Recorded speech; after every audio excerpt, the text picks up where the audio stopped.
¿Existe realmente el cambio climático o tiene algunas explicaciones naturales o realmente es el hombre a través de la actividad industrial de decenas de años que está influyendo notablemente en el clima y en la vida de todos nosotros en la Tierra? Bueno, para eso hemos querido invitar esta noche al doctor Juan Pablo Milana, que es un reconocido geólogo, doctor en geología, con posgrados en diferentes países, en Alemania, prestó servicios en la NASA también. Bienvenido a nuestro programa Evolución Humana, Juan Pablo, ¿cómo andas? Bueno, muchas gracias por tu invitación, Ernesto.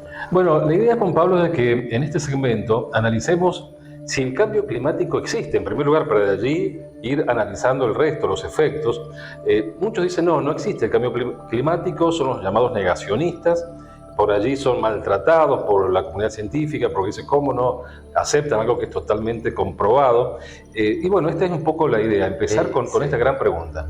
Y yo te voy a responder con otra pregunta. ¿Vos conocés algún elemento de la creación como que sea estable, aparte de rocas que vos crees que son estables, pero no están estables? Todo es dinámico. Todo es dinámico. En la naturaleza todo es dinámico. El hecho de que llueva un día y al otro no, ya produce un cambio. Y cuando se van acumulando todas estas cosas, generan procesos de cambio global de todo el planeta, a veces cambios continentales, a veces cambios locales. Entonces, cuando todo el globo cambia en una dirección, se habla de un cambio climático global. Pero eso es desde el nacimiento de este planeta, que está en permanente cambio. Por eso, Newton, el padre de la geología, decía que los procesos que ocurrieron ayer ocurren hoy también. Entonces, que el presente es la llave del pasado. Analizando lo que ocurre hoy, podemos descubrir qué pasó antes. Y también podemos predecir lo que va a pasar. Por eso la geología es muy importante en todo lo que es el estudio del cambio climático. En el año 2015 se lleva a cabo en París la conferencia de medio ambiente a nivel internacional y ahí prácticamente se decide. Por un lado, coinciden los científicos en que existe un cambio climático y se ponen de acuerdo como para influir al mundo a que no se aumente en 2 grados la temperatura. ¿Cómo ves todo esto, que son conferencias internacionales, permanentemente hablando del cambio climático y como probando que el aumento de la temperatura sería la mayor prueba a la existencia del cambio climático? Claro, yo te voy a decir una cosa. El hombre siempre ha creído que ha sido el centro del universo. Lo fue en la pelea entre la teoría de Ptolomeo y después vino Copérnico y Galileo, que todo giraba alrededor de la Tierra y no era así, giramos alrededor del Sol.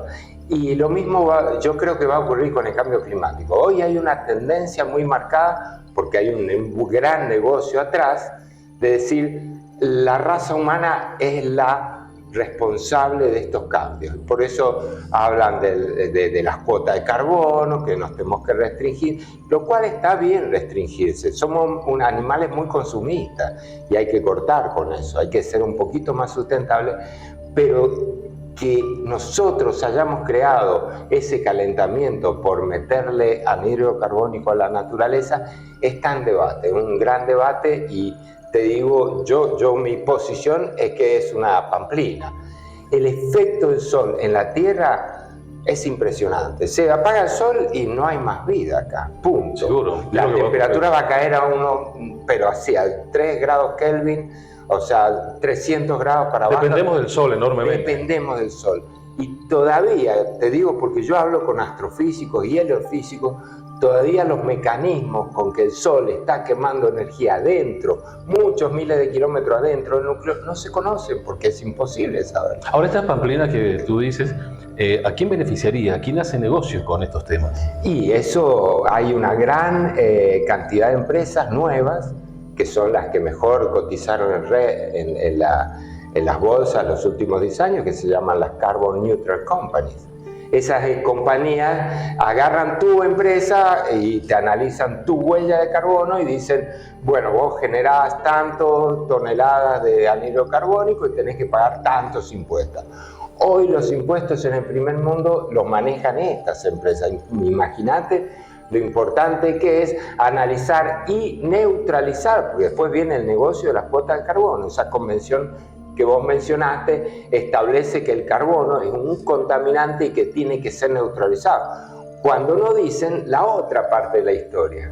El anhídrido carbónico es fertilizador de la vida vegetal, porque no sé si sabés, pero la fotosíntesis sería imposible si no hubiera anhídrido carbónico. Y el anhídrido carbónico no es que haya mucho, está en ppb, partes por billón. O sea, hay una gran mentira de que el CO2 es el enemigo, el anhídrido carbónico, cuando para mí la contaminación es la enemiga. Nadie habla de los microplásticos.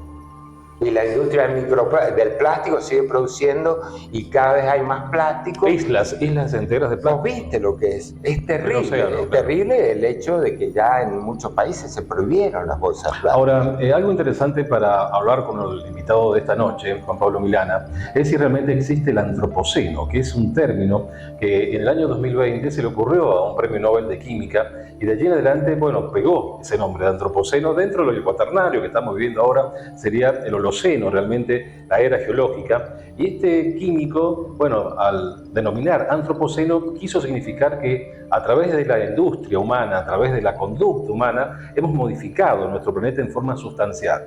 La pregunta para Juan Pablo Milana es si vos crees, Juan Pablo, que estamos en el antropoceno, hay argumentos para fundamentar esta teoría. La pregunta tuya es muy bien planteada, porque justamente es la geología y la comisión de estratigrafía la que define cómo se divide el tiempo geológico. No lo ha aprobado.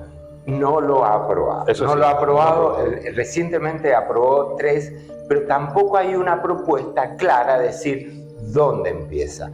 Y ahí viene cuándo empieza nuestra influencia importante. Yo tengo una idea.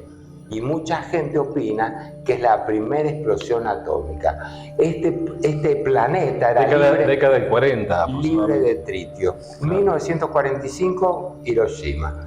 Explosión atómica y tira un montón de tritio y el tritio empieza a existir. Entonces, si vos me dijeras como geólogo, ¿dónde lo pondríamos? En el 1945, porque quizá en el hemisferio norte el tritio va a empezar antes, porque después Francia hizo 100 experiencias atómicas en el Pacífico Sur.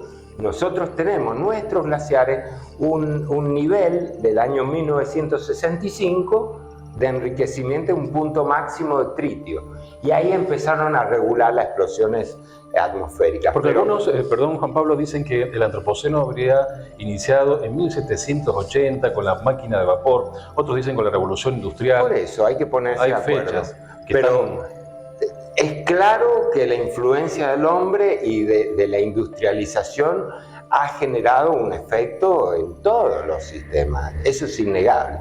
El tema es que se pongan de acuerdo dónde poner el límite, si fue en la primera revolución industrial, como tú dices, o en la primera explosión atómica, porque realmente para mí lo que cambió el mundo fue la energía del átomo. Es el antes y el después. Se habla que existiría una guerra mundial se acabó con una sola explosión. Sí, recordamos Hiroshima, Nagasaki y después cantidad de pruebas nucleares por parte de Estados Unidos, de Francia, de varios países.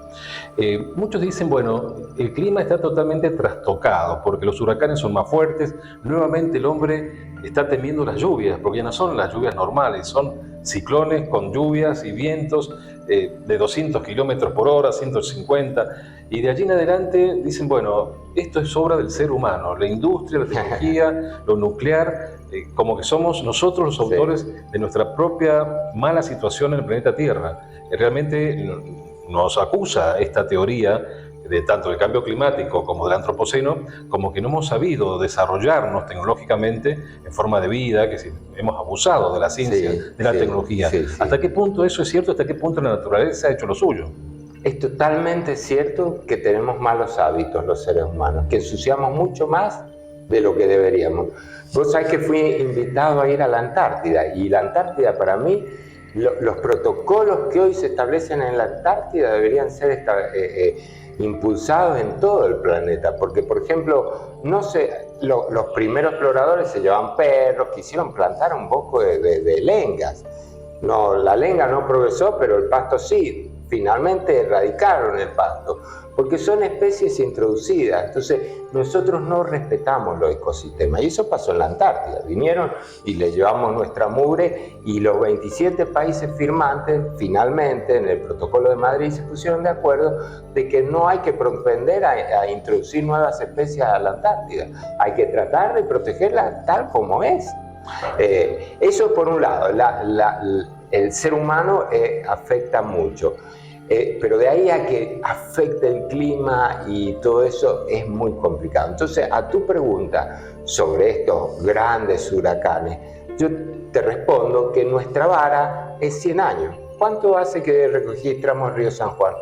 1909 empezó, 110 años, y mal. O sea, esa es nuestra forma de ver algunos procesos naturales, que es muy limitada. Un río acá, la temperatura en Buenos Aires, qué sé yo. Entonces los registros instrumentales son muy escasos como para decir, wow. Son escasos, son seguros y son breves. Son breves, No tenemos y reflejan el interglacial que estamos viviendo. Nos reflejan las condiciones de un periodo glacial. Entonces a lo mejor algunos días o algunos años van a ser frescos. Mirá el fresco que hubo en octubre.